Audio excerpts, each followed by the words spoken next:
Today's episode tackles the subject of addiction. If you're suffering from addiction, there are solutions available.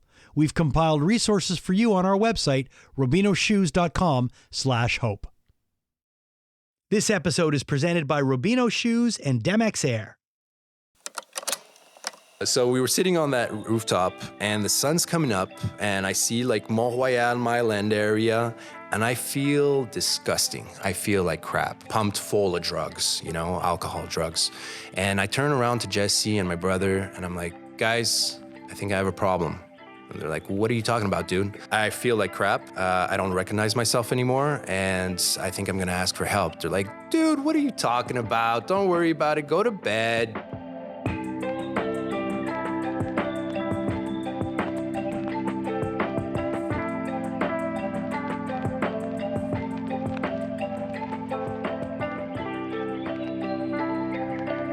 Welcome back to a new episode, Grain of Hope podcast. I'm joined by Jason Rockman, and let's not forget, this man is really important. Jean-Claude Télémac. Okay, Jean-Claude. could we say why we're laughing about that? Yeah, Because the last episode, I don't usually do an intro, and I got so excited because my friend Rick was here, right? He's not here today, but Rick was here on the last episode, and I forgot to introduce you. So I just wanted, on camera, in front of everyone, I wanted to make an amend. An apology. Do you accept my apology? Of course. Do you hold a resentment? Of course. Am I going to appear on your next? No. I'm not in you're your probably invitation? on his 10th step tonight. You were resentment. never even on my 10 stamp list. So So guys, please, let's talk about our next guest. Yes, please. Really important because I met this guy. I was walking on Mont Royal in the plateau, and this guy pulls up on a bicycle. He's like, hey, dude, you're that guy from the podcast, right? I'm like, yeah. I said, who are you? And his name is Jonathan Sbrollini. What's up? Hello, everybody. How are you, man? Hello. I was with my two kids too, right? I had my kid yeah. in the front because I have like that kid bench on my on the Handles? front part of on my handlebars, and then I have my other kid in the back, right? I was You like, definitely look like a multitasking dad. I think we're It's my about the super same dad age. bike. You're also Italian descent, so there was like a connection right away, I feel. Yeah. Your girlfriend is also wife-to-be, wife-to-be, fiancé, fiance. So I also have a wife-to-be. Look at all those connections, man. I'm getting married in September. July. Okay. Yeah. Now, do you have two bike seats on your car for kids? No, I don't really. Pretty hardcore, man. It's pretty. But I have two kids as well, and your wife is also openly in recovery. Yeah, for sure. We're both like very open about recovery. When we started our recovery, we didn't have that many models to look up to and to have access to these messages and all this awesome wisdom, I call it.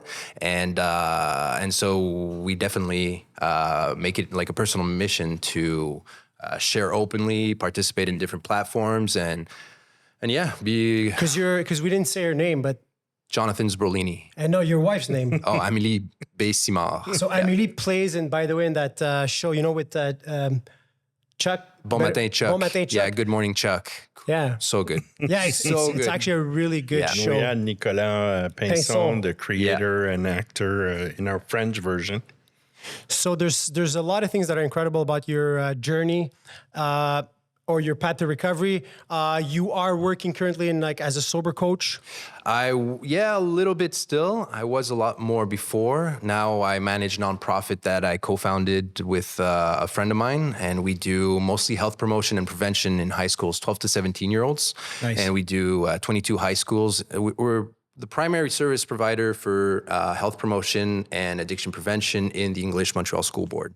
Oh, nice. Yeah. Nice. Yeah. So it's really focused on addiction prevention. Yeah, exactly. Well, yes, but also, in prevention, it could be so widespread because if we talk about substance use disorders or addictions or using drugs and alcohol abuse, whatever, like if you're in prevention, there's so many risk factors you can focus on that, it could be for different things too, So think of different at-risk behaviors such as delinquent behaviors, theft, violence, et cetera, et cetera. So yes, it's addiction prevention, but it's like really wide too. Yeah.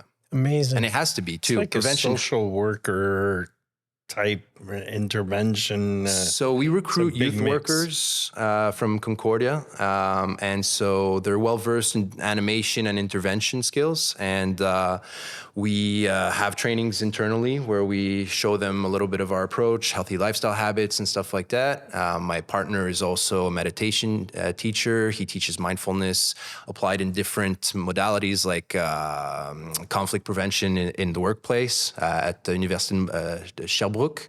So like we have like an approach in our organization which we train our staff with, and we disperse them in different high schools, and they do those workshops, they do one-on-ones, they do a lot of great work. It's amazing. So let's bring it back to your personal journey, and I'd like to know your addiction resume. You want to know what I use and how much and how frequent? No. When you started, what brought you? Okay, well, you just cut me off because I don't want to go off on a monologue here because, you know, the classic Just story no and problem. going back to my teenagehood, 11, 12, first time I used in the backyard of high school, saw the cool kids that were skateboarding, and I was one of those kids with... You know, when I look back, I could see there was a lot of low self-esteem and that I really felt inferior and insecure in the high school I went to. It was very academically performance-oriented. Like you needed a 70% average yearly to continue. And I didn't actually make it into the school. My mom went to the principal and she's like, all his friends are there. He's going to adapt. He's going to make it. And quite honestly, when I look back on that, I think I should have went to a different school because it was a lot of pressure. And so I always felt like I was underneath, inferior. And when I saw the cool kids that were, you know, good in school, but also had that, you know, social clout, you know, they were a little bit more marginal than at-risk behaviors, smoking in the backyard, doing things they're not supposed to do, getting in trouble. I was like, that's my crowd. I'm home. I feel home. Yeah, that's exactly it. So, and the first time I used, and I thought about this recently, was a friend of mine, a teenage girl I was attracted to, and she was using, and we went in a bus stop next to a park, and we were supposed to go play arcades. There were arcade games back then, you know, those places where they almost don't exist anymore. And so we were in a bus shelter and they were passing around a joint. And I was like, you know, oh my God, am I really going to do this? But like not showing it, right? Because I got to look cool, right? I can't show I'm scared of what's going on here. I got to, you know, impress this girl. So I take a few puffs and I was like, oh, that was it. All right, it goes around again. And they're like, no, you got to really inhale it. I'm like, whoa, well, okay, let's take a few. And then I cough up and then I look like a fool. My eyes are all watery. And then I'm like, oh, I start getting giggly. People are laughing. And, you know, it was an enjoyable experience. But, you know, looking back on it, you know, I can see definitely that I felt really insecure. I felt like I was doing something maybe that was going against my, you know, internal schematics. And yeah, I was doing it to hook up with a girl, basically, because I was too shy and I didn't know how to do that without using, which led me into this spiraling out of control 26-year-old who was living in an apartment with no electricity and, you know, eating scraps off my clients' plates at the restaurant I was working at and doing drugs and, you know, just completely out of control. So what was the pivotal point? What was the moment where you realized that it was out of control, where you really lost control? Yeah, that's a tough question to answer. 'Cause, you know, there's many moments that there were those like, yeah, this is not going too good right now, you know? And recently, and I never wanted to admit this to myself, that I was suicidal at a certain point in my, you know, my lowest points. And I can see now that those moments, and I see the visuals. You know, I was a graffiti artist for many years, like doing big murals and, you know, running away from police and doing these big crazy missions. And we would, you know, climb up risky spots, rooftops and stuff. And I recently, what was I doing? I was watching a movie. Don't Worry, He Won't Run Far. Mm-hmm. You've seen that? Yeah. Yes. Don't worry, he won't get far on foot. Yeah, exactly. The one with Joaquin Phoenix. Exactly. It's a great movie. Yeah. I was told to watch it a long time ago, and I was always no, I don't want. I watched it recently, and It's an incredible movie. dude, I cried like a baby afterwards, and it brought up that image of like of my suicidal ideation and all that, very dark time that I never wanted to admit myself. And I'm going to be 11 years clean in 2 weeks. And I never, thank you. And I never thought I was suicidal before, but I was. And so isn't like active addiction kind of a suicidal, Like I mean, it's a slow, it's a slow death. Yeah, you can see it like that, but like what I'm referring to was like, I want to die now, you know? Like standing on a rooftop, like 4 stories high, and looking down and seeing the Cary Highway and being like, if I sprint and I jump, I wonder what's going to happen, you know? Right. It was tough to see that. It was tough to wake up to that recently, but we know that these types of insights, how painful they are, they're also like huge growth opportunities. And that's kind of where I'm at right now in my journey. Right now, I really feel like something new is occurring, and I'm really like, how can I say, not accepting it. I'm like welcoming it. You know what I mean? Which is quite liberating, I have to say. Yeah. So to circle back to your question, when did I know it was? What was the question exactly? Like 11 years ago, when you finally decide, like, this is it. What was that pivotal point? Oh, yeah. So a lot of violence, a lot of fighting, a lot of, no sleeping, long benders, trying to get clean for a little bit. Actually, let me bring this story back up. I was on a rooftop after an after party on the corner of Van Horn and Park. There used to be these huge after parties in this warehouse building. And we were sitting on the ledge of the building, me and my brother and my friend Jesse, which we're all clean today. My brother's actually 12 years clean. He got clean a year before me. And Jesse is 10 years clean. Yeah, he got clean afterwards. He was, so we were sitting on that rooftop, and the sun's coming up, and I see like Mont Royal, Mile-End area, and I feel disgusting. I feel like crap, and I'm pumped full of drugs, alcohol, drugs. And I turn around to Jesse and my brother, and I'm like, guys, I think I have a problem.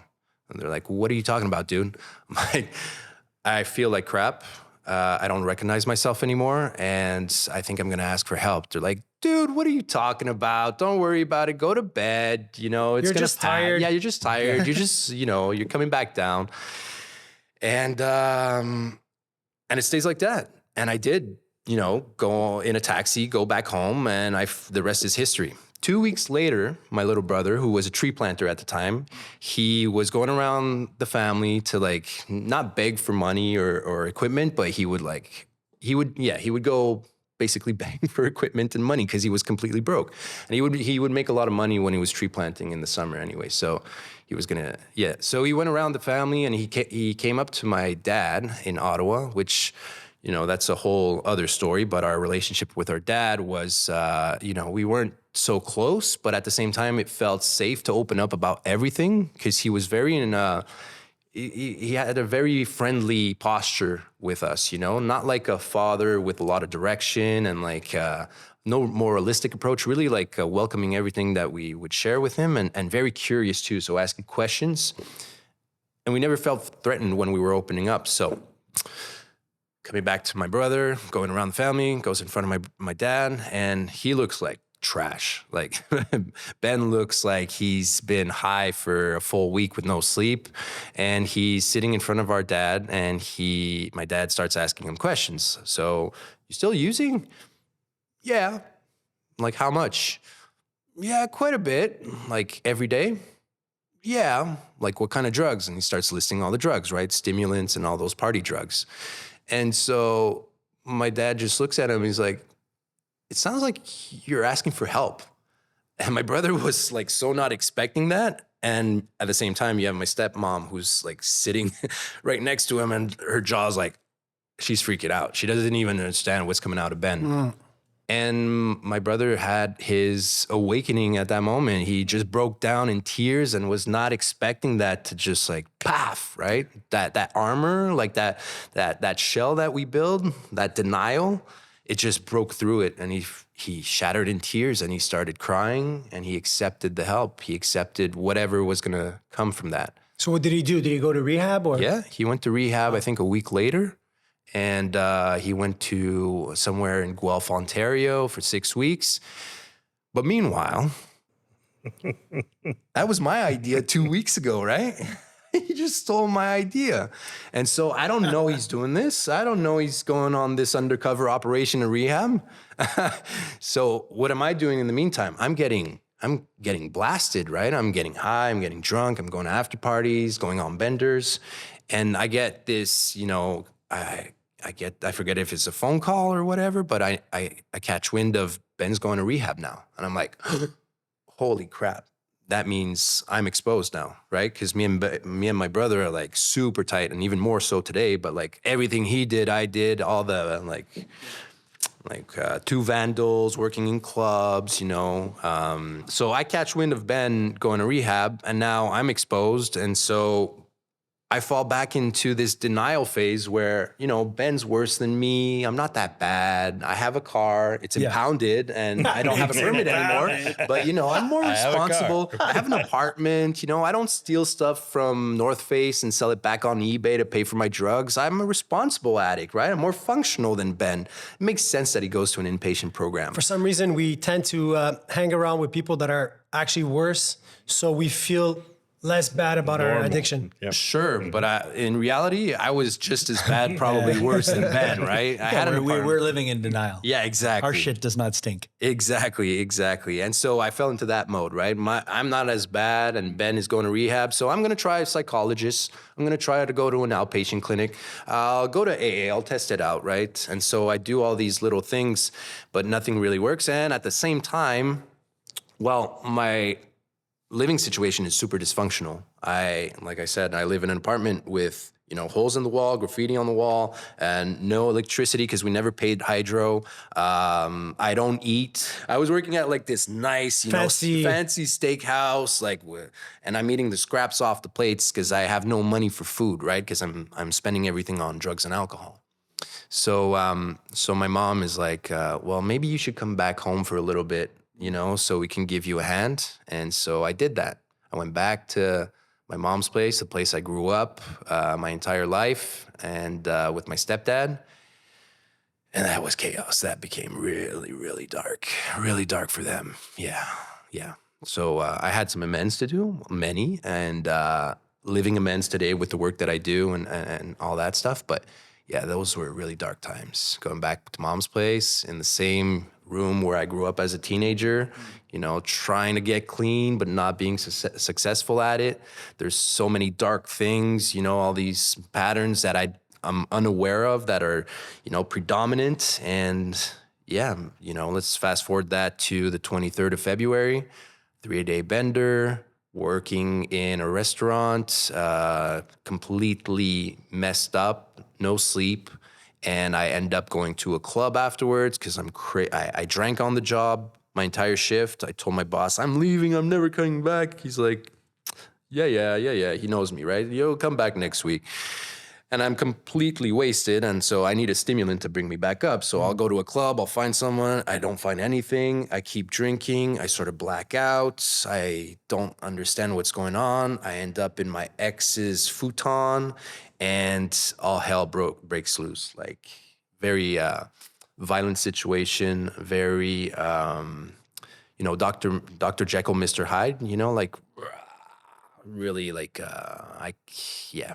So all that pain that I was carrying, all that shame, that guilt, it became this very toxic violence. And she was going to school, and she wanted to wake me up. So I get out of our apartment, right? Very normal thing to do. And for some reason, tried to shake me to wake me up. I fell off the futon, and I became livid. There was no physical contact, but almost.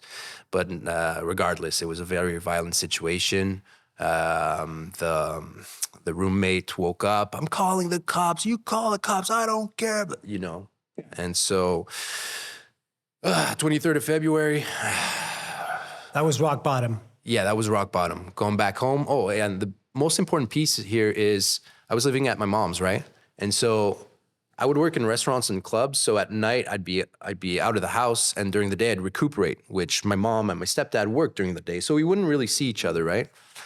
But my ex did the smartest thing that she could have ever done in that moment. And she called my mom and she exposed me. In all my craziness, this violent Jonathan, you know, yelling and screaming, trying to rip the door off. And she puts her on speakerphone. And I don't see her do this, but I only hear, here, talk to your mom. And when she did that, I went even more crazy, even more berserk, because I was just exposed. Like, my mom was aware of what was going on with me, but she never witnessed like the real thing, right? And now she did. And so, you know, let's just put it back into context. I haven't slept in 3 days. I'm completely wasted, drugs, alcohol, poor nutrition, right? I'm eating scraps off plates. And now I'm in this like psychotic state. It's cold outside. It's end of February. I lost my wallet. I lost everything. I know the cops are coming. I'm bouncing, right? And so I'm walking in the streets of downtown.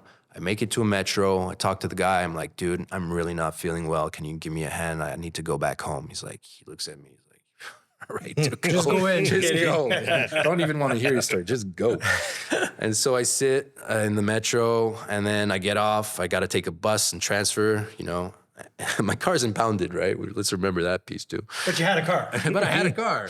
I had a car. Your life was manageable. It was manageable. Yeah. And I truly believed it too, right? And so I get off the bus, actually get on the bus, you know, same thing, dude.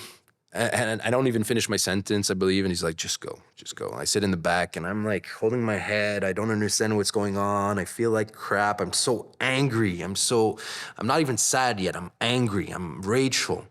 And I don't even know why. And I make it off the bus. I walk in the park next to my mom's house. It's super cold. There's snow outside.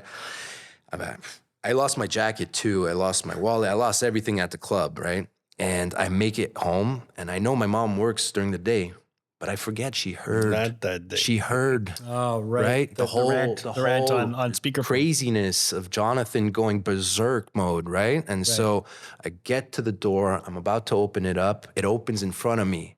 My mom was like looking through the little hole there, waiting for me for probably an hour. And at that time, it was so chaotic at home, right?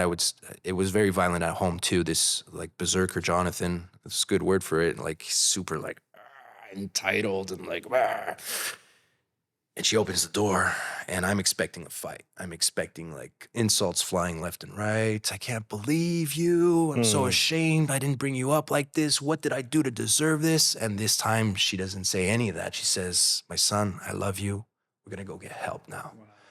Every time I say that, my hair goes up because same thing that happened to Ben when he opened up to my dad, and same thing like this, like wall of denial, just like, and like I felt it physically. I felt like my shoulders drop. Yep. And I cried like a baby for I don't know how long, for quite some time. And all I could find like in between my breaths was like, I'm sorry, I'm sorry, I'm sorry, I'm sorry. I'm 26 years old.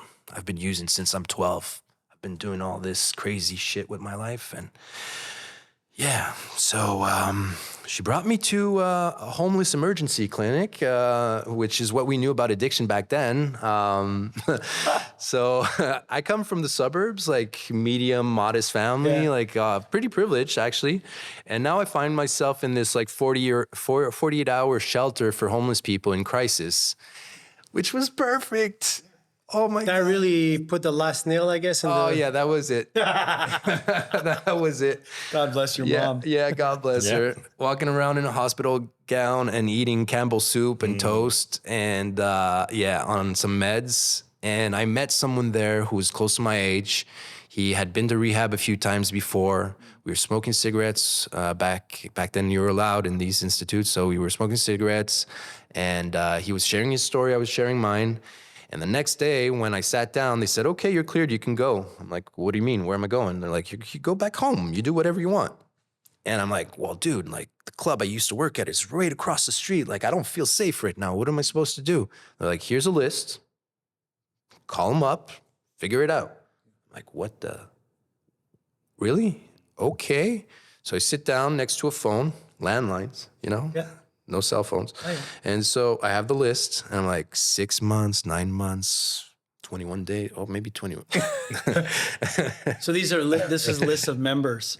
Yeah, not members, actually. treatment Treatment centers. centers, Oh, like okay. inpatient treatment, well, all treatment centers. So like, So the list of, because I'm not familiar, so the lists that would, when you're saying 6, 9, 21, this is what the length. criteria is to get in. No, No, the it's, length of the treatment. The length of the treatment. I You never have did treatment center. I therapies never for did it. 9 I never did months, treatment 6 months. center? I just Yeah. went to meetings. Okay, so that's So I was all right. like, 21 so days Okay, sounds- so 21's like 21 I get sounds it. Yeah, reasonable. that 3 sounds- weeks? Yeah, okay, I get it now. 6 months? Like, Okay, are wow. you serious? Yeah, Some yeah, people yeah. go Okay, for that 6 can- I have months. a life. I Yeah. can't get Yeah, away for I 6 gotta get my months. car out of the impound. Exactly, right? I got to get my job back. I got to get my ex back. Sure. Okay, So this dude I just connected with, he comes behind me and he sees me going through these references, and he's like, that one. Sorry for the table. He's like, that one. And I'm like, really? He's like, yeah. I went there. You shared your story. Sounds like it would be a good fit. I'm like, well, you went there and you're back here. Why should I go there? That's right? I'm going to make it back here. Smart. And he's like, well, dude, my situation's a little bit more complicated, this and that. I didn't really listen to the suggestions. I didn't really give it everything I had.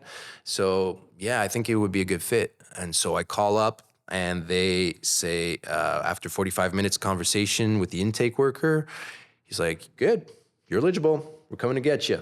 I'm like, all right, when? He's like, now. Wow. Wait, how does that work? He's like, well, we have transport here. They're going to come pick you up. We have 2 other people to go pick up. And we're going to go get your stuff at home. And we're going to bring you Right, to the that's treatment like a center. VIP treatment. Yeah, sounds like it. Sounds like it. I can tell you about the ride. It was definitely not a VIP treatment. We actually went to get a former resident that had ran away from the center. So that was quite interesting, who was infantry in the military, which was one of my considerations before going into rehab. It was like, Army or, get clean. Anyway, I'm happy I got clean. And so we went back home, and, well, an important thing on that is, we're coming to get you now. And I was like, wait a second. Like, give me a week or something. I got to get course. ready. I got to Yeah, tell yeah. my people or something. It's like, dude, you called me. I didn't call you. And when he said that, it woke something up, which I still carry today. It's like, dude, you're responsible. Like, you want this, make it happen, like it's in front of you. Take that leap of faith. And so I said, all right. That was a convincing enough argument. It didn't take too much time to think of my situation. I'm like, I'm in a hospital gown right now. Like, yeah, sure, come get me, whatever. It'll be better than this. Went to treatment, went for 3 months inpatient program, and that's it, So since then, there's been no going No back. relapse. So this is what's incredible. You've been using since the age of 12 consistently. It got to a point where it was really, really bad. Yeah. You get to a treatment center and Yeah. you did a 3-month program, and then this is it. Yeah. This is it. There's a few things to say on that. My counselor inspired me to become a counselor myself. And when I really went for that, I was like, you know what? I'm such a good bullshitter towards myself. I'm going to give this 100%. Like, I'm going to do this radical shift. I'm going to become a professional in this field. And if I slip, it is going to hurt really bad. So I don't want it, right? So I don't want that to happen. So that was one of the motivations too, is like, if I really want this way of life, I got to give it everything, right? Well, it's like you put assurances in place. Yeah. To not let you go. Like, it's if you're known as that guy and your whole it's funny because and it's a question I wanted to ask you after, but in the I'm an AA guy, right? So in the AA literature, it says none of us should make a sole vocation of this, meaning none of us should make this our primary job. And obviously it was written a long time ago, before a lot of these things were even part of the vernacular. Like, now you can't make a sole vocation of it. But I think one of the reasons why is that if you put all your focus on that, and it's your work is that too, it could be a slippery slope. So how do you go into that? Like, because you were just saying, how do you go into that and not let that freak you out? Not let that say, like, man, if I mess up, not only am I messing up my sobriety, I'm messing up my entire livelihood. How do you approach that? Is it like, I've got no choice?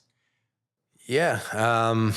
A few things to say about that. I mean, it is a slippery slope because when you start studying in this field, you see all these different approaches, like harm reduction, for example, or you see like 12-step Minnesota program versus like CBT approach, which is what I did in rehab, CBT, and that's a good example. Like CBT talks about like it's cognitive behavioral therapy, right? So like how we absorb information, the emotions that come up, and how they motivate different behaviors, right? And so we look at those different patterns, but there's no talk about spirituality. There's no talk about like entourage or like Fellowship. Fellowship, social health, we can call it, right? So there was no talk about support groups after my rehab. Right. So I had to go get that myself. I was like in a little farming community 2 hours from Montreal also, which is something I wanted. I wanted to be outside of the urban landscape.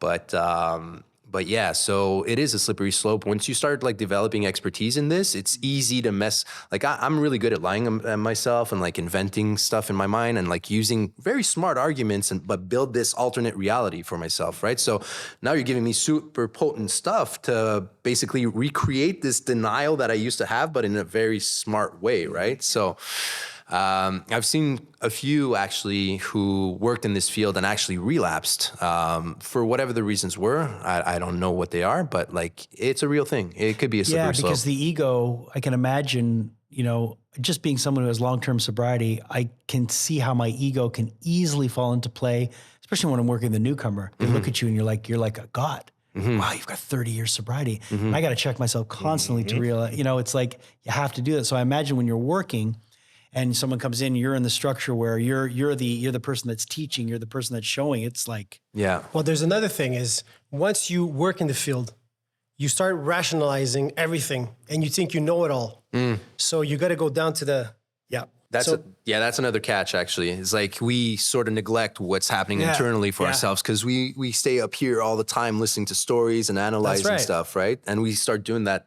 I did that myself, and I don't work in your industry, but after 11 plus years of sobriety, or almost 11 years, what keeps you really motivated to stay in this program, to stay for yourself, not to work in that industry, but for you? What keeps you motivated?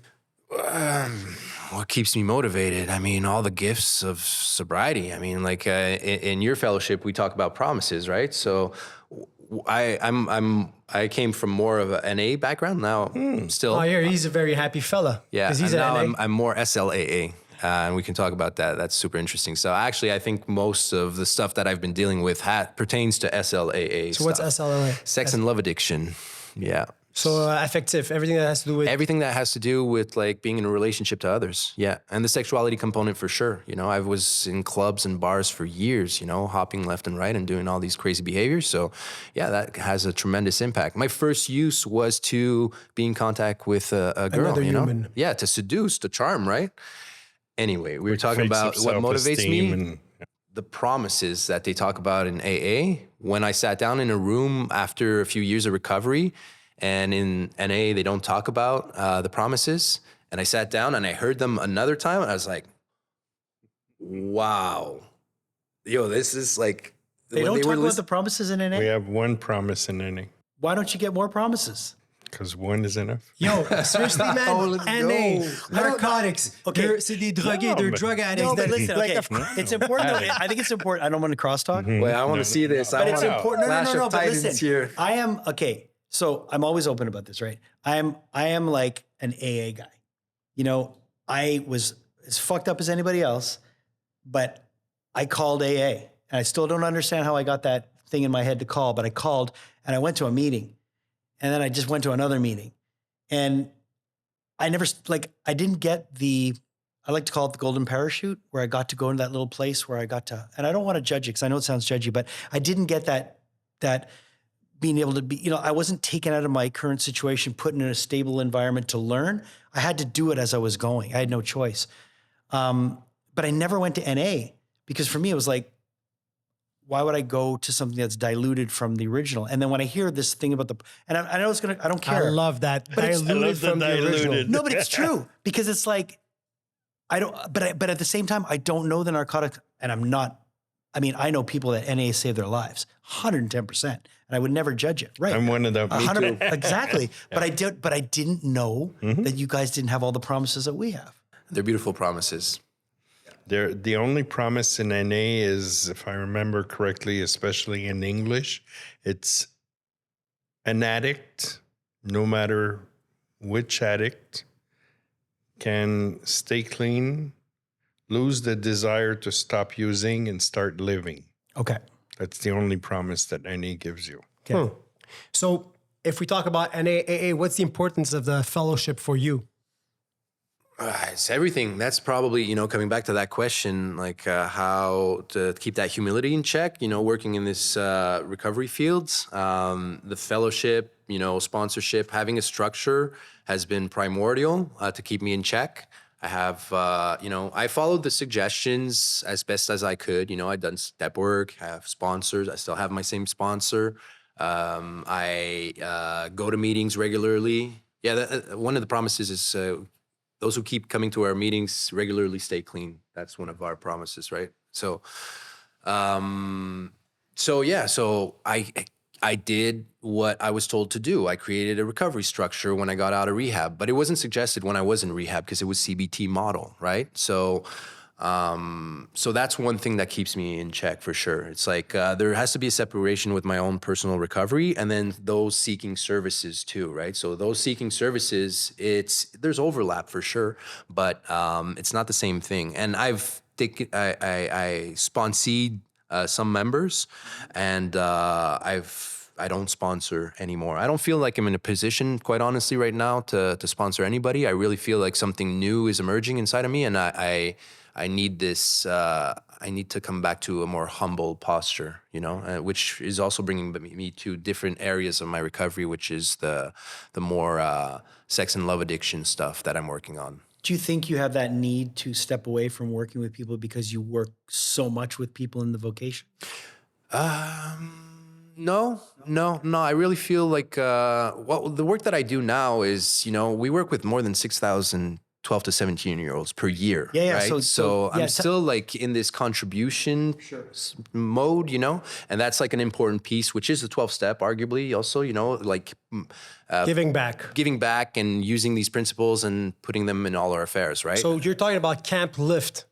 Yeah. So the nonprofit that I co-founded 8 years ago, which was, I've been sober coaching and working on this at the same time. And because a nonprofit is a nonprofit, right? So you got to find some ways to pay for the bills. And a nonprofit will not do that in its beginning stages. But we're at a level now that's super interesting and fun to play with. We have 12 employees. We're working, like I said, with 6,000 plus students per year, 12 to 17-year-olds. We have 22 partnerships with high schools. We're funded with government subsidies now. So it rapidly, grew from just being a summer camp, which is why it's called Camp Lift. The ambition was just to have this summer camp experience for teenagers I was working with in a high school that would go back home in the summertime and not do much, right? Not have many activities. There's no, not many camp experiences also for teenagers. It usually stops after childhood. Yeah, no, you're true. It's true. So services in the summer also, for some odd reason, as a society, we decided that, school ends in June. Well, then you have no more social workers or any type of, so these kids are like mental running health around with no services structure until like 2 September. months. And now you're supposed to come back. It's going to be even harder this year because now you passed your other grade, right? And now we're going to give you all this new set of challenges and hardships. And you just had 3 months of, chilling, which is arguably super good for families that have a good, a functional and healthy structure. But the reality of it, like many families don't, many families don't. Kids can't afford day camp, so it's summer camp or a day camp. Or sports. Or anything. So their kids are just sitting there like, I don't have anything to do all day. Yeah, and if they're engaged in, at-risk behaviors such as drug use and stuff like that, what happens? Well, in the summer, usually that increases. And so what it increases also is sedentary lifestyles, screen use, and then all the unhealthy habits that start developing with that, right? So we're about the same age, and I feel like there wasn't a lot of prevention growing up. School. So what do you see today, the 12 to 16-year-old? What is it the most like common behaviors that you see? Whoa. Yeah, back then it was like still the briefcase with the SPVM, With the right? police Like, guy. this That's is what I crack, thought. don't smoke it. You're gonna go crazy and end up I in didn't get jail. that. What's though. the You briefcase? didn't Tell get me about the that? briefcase. Oh my God. It was a policeman, RCMP or whatever. He used to walk in with a briefcase and he Okay. would open it up and you had like a little sample or a little bag of something. And he was He was the guy that talking had, about drugs. and he would like supposedly Like, would that's be evil. It was This the is the but expert. he would evil. be showing it to you for the first time, and then we would be knocking it away. Like I said it was a table. It was a table full. It was all like arranged on the table, and then like per classroom, we'd walk around this table and like. I feel that's Look a at it. teaser more than anything. Like, or that's that one kid that'd be like, nah, it doesn't look like that. no, but I feel That's like oregano. That's oregano. That's fake. no, but I feel That's like oregano. Or like That's baking powder. yeah, but I feel like if you tell me don't do this, this gonna is do bad. it. That's like a prime like thing to tell someone For that sure. like you're actually probably It just primed my motivating me. interest. Yep. for sure, yeah. So what is that you guys do? You bring a suitcase? No, we don't do suitcase. We bring duffel bags, bro. So, like, our core belief is like with installing healthy lifestyle habits, and we're talking about like a wide variety of them, right? But the way we sort of structure it is like physical health, mental health, and social health. And so, for overall health, we need to consider those three aspects. So, everything that we do relates to those, like that overall health approach. So what do? We do classroom presentations. We do different subjects such as pornography, vaping, drug prevention. And when we talk about drug prevention, we can talk about like the media's influence in our decision making, for example, or the influence from peers when we're in festive environments like a party, or what it's like to have conversations with family members about our first, like if we're engaging in these substances, like how do we have conversations about it? So it's really about developing critical thinking more than, you know, telling them what to do, what not to do. It's like bringing this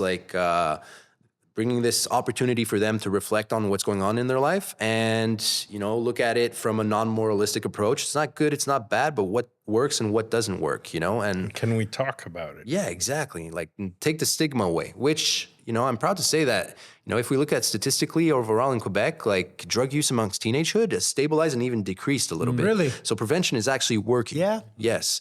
But at the same time, you know, screen use, mental well, health, that's anxiety. the thing. Like, you know, we talked about it a couple episodes ago about kids. Like, I find my kids just aren't interested in the things like I was interested at their age. I was running rampant drugs and all that. Not interested in getting messed up, but screen use. Phew.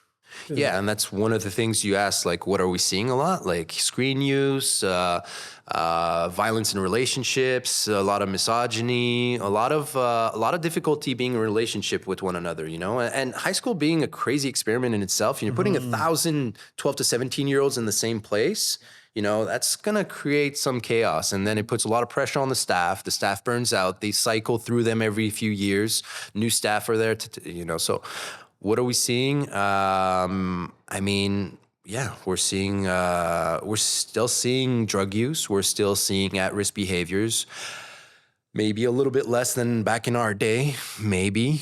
You know, again, statistics could say what they say also, right? How are we surveying this population and what are we looking at? But generally, the consensus is saying that it has decreased on drug use. Doesn't mean it disappeared. It's still around. Doesn't mean that because it decreased, prevention works, now we can stop. No, we have to continue, obviously, right? And do I need, let's say I want to follow your path and you're in a relationship with someone else that's made the same decision as you. I believe I may be small, your future wife. She's an actress. She also is openly in recovery. Yep. So we're not breaking anybody's anonymity. No, not at all. How is it to be like in a relationship with your partner? Like I think Jean-Claude's the same thing. I'm not in a relationship with someone that's in the fellowship. I don't think but how is it to live with someone? Is it a constant like mirror?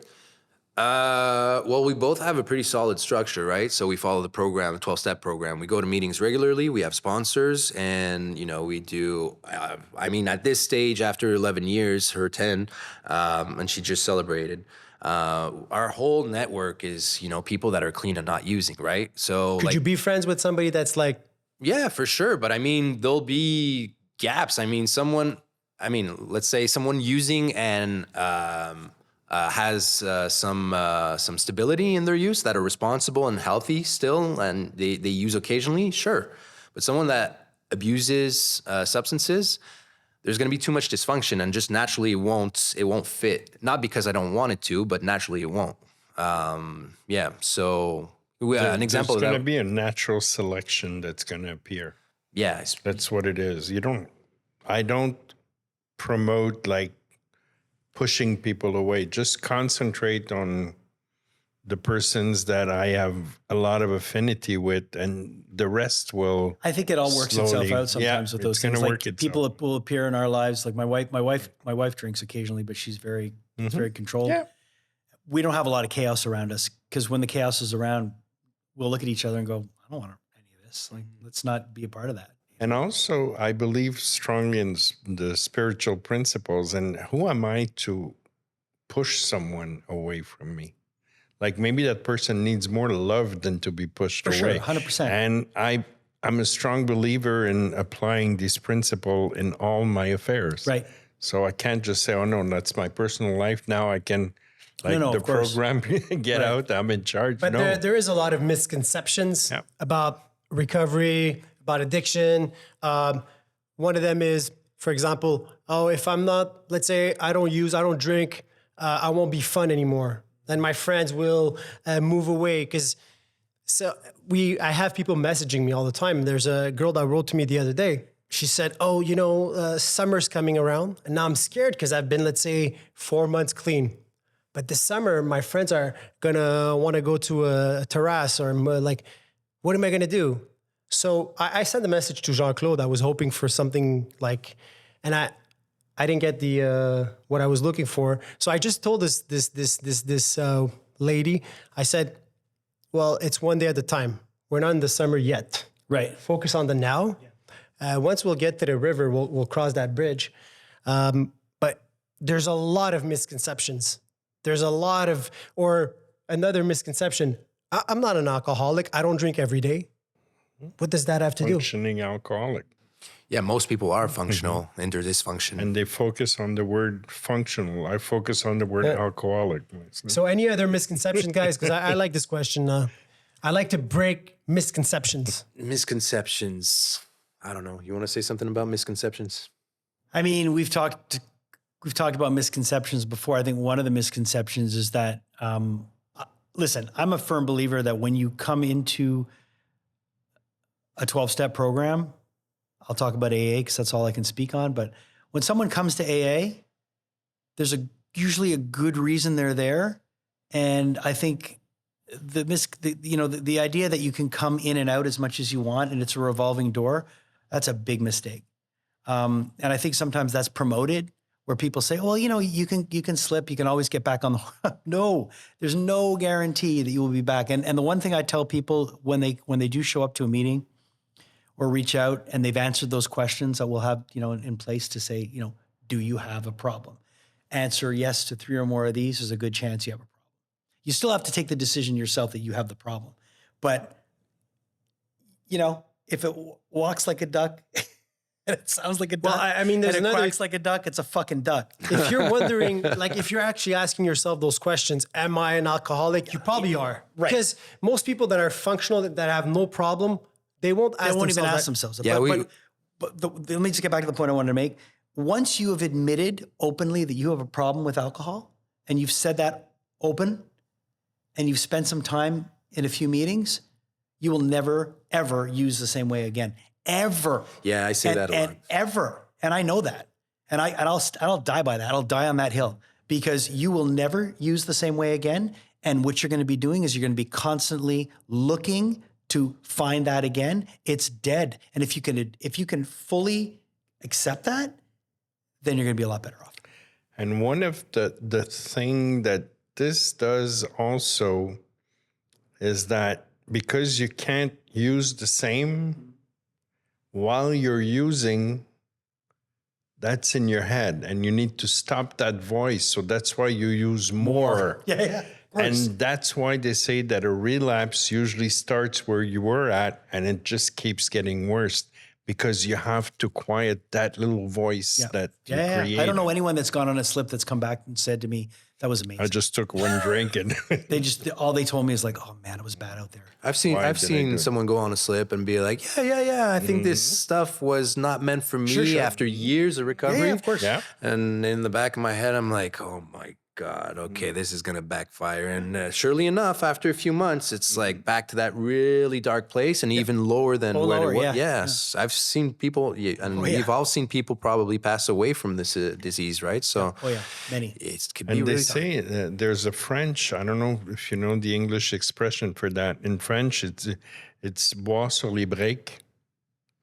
When you're trying to pace yourself. Well, you're so scared, but you're willing to try. Let me just have one glass of wine. Try and control drinking. That's it. And if you get to do it, which you probably will because you're so scared, then the next day you says all your foundations are now broken because you managed to drink only one glass. And in the following days, you're going to convince yourself that everything else that you've learned is wrong. And that's when you're in danger. That's when you're in serious danger. So the whole obsession, the whole concept of the obsession to drink, that was developed in the big book. Dr. Silkworth said these alcoholics, and it's not like a medical journal thing. It's another one of these things that we have to learn to accept, whether we like it or not. It's an observation. Of common the obsession, traits. the mental obsession. Yeah. Once we have one drink, mental obsession to the alcoholic, when they have one drink, they will obsess about having the next one, whether it's a month, whether it's 2 months, whether it's 31 years. Mm-hmm. Yep. You don't think I think about it? But I know that if I have that fucking drink, I am off to the races. So one healthy fear that I have in my life that I'll always have, and I'll keep it. But I don't want to, I've never slipped. But I'm terrified of slipping because I've seen what happens to people. I feel like you need to be terrified a little. Like, I think so. What do you think? Yeah, I wanted to react to that. You're not a slipper either. No, so. But I ripped my Achilles tendon completely severed 4 years ago. I was doing parkour and I did a backflip off a wall and yeah, and I had the video in slow-mo. Why, dude? Because I'm an extreme dude, man. Now it's jujitsu and wrestling. Yeah. I'm an extreme dude. Okay. But that would be another conversation. So I severed my Achilles tendon, and I needed to get reattached. Right? They need to slice my leg open and go reattach that tendon. Yeah. So do you think I was going to do that clean? No, hell no, right? I used whatever they gave me and I did it for the period of time. And I did say I was an addict beforehand and I kept myself safe and they prescribed me all this stuff and they did the surgery, right? So the point I'm trying to make with this is like, I used to have this more fear-based, like angry approach to like my past using days. But after many years now, what I truly believe is that it kind of saved me during years where I had probably some deep mental health issues and it kept me afloat. And these things are designed to provoke some dopamine, some pleasure. And it gave me a sense of relief to travel through all those difficult things. So my view on it isn't so fear-based or angry as it was before. And it was helpful at the beginning to have that approach for myself. I really had to be angry with that part of myself, and eventually I need to strict, disciplined, and all of that, being tough on myself, and I need to take a hard look at all that crazy shit I did to all those people that loved me and tried to help me, So, and then transcend into this more forgiving, self-compassionate Jonathan, where it's more like looking at it from a different lens now, and it feels softer, It feels like it feels more adjusted with what the reality was, Because arguably back then, I was still acting. Yes, I was clean, but I was still kind of a douchebag, and I was kind of very opinionated and very judgmental too. You know what I mean? So that had ramifications in my personality too, to have that posture. And now I'm a dad of 2. I manage a business with 12 employees. I can't be that radical, like this, like I gotta soften up, dude. Like, and being it's like anybody that goes into something at the beginning. My wife and I stopped eating meat like 13 years ago, and we were vegan. And I mean, we were very vocal about it, and we wanted to be very because we were so. And it's like the people that go into AA and they're on that pink cloud at the beginning. They want to go save the world. And it's like, hey, you take a step back and you realize I got to worry about myself. I'm going to worry about everybody else. Yeah, this is why vegans cannot shut up about it. But Jonathan, there's something about your We journey. can talk about veganism. I'm not agree. There's something about your journey that was pretty amazing is that your brother got clean. Yep. And it inspired you a year later to get clean. Yeah. And now you work in that field. Yeah. And now you're inspiring a bunch of people. Well, sure. I mean, Well, listen, one of them, and I'm going to say this like, because we had Pasqualino on this podcast. Yeah. And he said that he called you when he needed help. And then you were there. And this guy's like living one of the best lives. And he's got like amazing things going on. It's amazing how you could be a scumbag and do all these bad things and then become a model for a generation of people.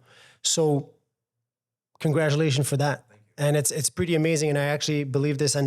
But looking back on your journey and everything you've done, 11 years of recovery, what's the one thing you're the most proud of? The number one thing? Being clean and being a dad. Yeah. That's my, it sounds cliche, but yeah, if I was not clean and I had kids right now, oh my God, for those who have kids, you have kids. I could not do that while using, and I have a lot of compassion for those who are using and have kids, because I could see from my past, like how it could potentially be right now if there were drugs in the mix, and there would be a lot of violence, there would be a gross negligence, there would be heavy trauma to those two young souls who are just, these beautiful, innocent young boys, So yeah, that's my biggest accomplishment for sure. All the rest is that, and that's where I'm at with, all these. I was really on a mission for years to, self-accomplishment, self-actualize, do these all awesome things. And now I feel relieved, I feel like I had a big burnout in November, and I told my partner, like, I want to hang my cape. I don't want to wear it anymore, And I feel relieved now. I feel like I'm back where I should be. I feel connected. I feel present. I feel loving. I feel all that good stuff with my family. And yeah, I mean, it's still a roller coaster ride being a dad and having all those responsibilities, but it feels right and it feels good. Yeah. So that's my answer to your question. I think as men, we have this thing where we have, we have to have this, especially at certain ages that we go through, and with kids and all this stuff, we have this thing, this need to be validated, but at the same time to be successful. And when we're able to just, like you said, I love that analogy of I'm going to hang my cape up and I'm just going to do what's important and look at what's right in front of me. I've gone through that in my life before, where what really matters. And when we had Rick on the podcast a while back, Rick Hughes said, like, what's important is his house.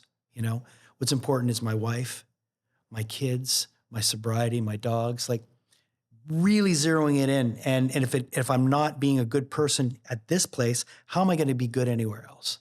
And I it's so important. Like the relationship that I have with the immediate people around me is what matters the most, because that's what's going to go, So I love that analogy, but hanging my cape up. Did I ever ask you what's you're 30 plus years sober, what's the number one thing you're most proud of? One thing. The one thing I'm most proud of, my sobriety, because that's the bedrock. If that goes, dude, everything else falls. My sobriety is the thing that's the most important. When I met my wife, I said to her, are you okay being the second most important thing in my life? And she was like, what do you mean? I go, my sobriety comes first. And she was like, yeah, if that's going to keep us good.